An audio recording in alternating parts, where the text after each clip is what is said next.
Il microfono e fai tutto tu, giusto? Buonasera a tutti, come ha detto il presentatore mi chiamo Martina e insieme a questi simpatici ragazzi facciamo parte dell'associazione culturale Gruppo Folk Santa Ruga di Rosei. Sono molto orgogliosa di appartenere a questo gruppo come tutti gli altri, che quest'anno compie il 35° anniversario della sua fondazione.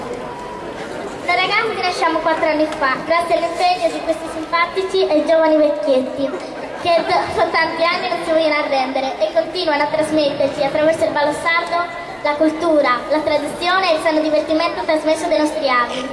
Colgo l'occasione di invitarvi alla nostra rassegna folcloristica che si terrà il 12 agosto nei cortili delle scuole elementari di Rosei. Volevo ringraziare i nostri due insegnanti, Nevina e Totò, per la loro pazienza e il loro affetto che ci regalano costantemente. Volevo ringraziare infine i ragazzi della Leva 1982, a nome di tutto il gruppo, per averci invitato e a loro un grande bocca al lupo e buon lavoro. Buon divertimento con i mini Gruppo Folk Santa Ruga di Rosei. Martina! Una macchina! Dio ti benedica! Martina, facciamo così. Dopo questo canto, intanto i vecchietti dietro, i vecchietti hanno incassato e sono già via. E faccio anch'io la stessa cosa, perché sì, incredibile, va benissimo. Buon divertimento con il gruppo Mini Folk Santa Ruga.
Dimmi cosa devono fare perché hanno sbagliato.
Grazie.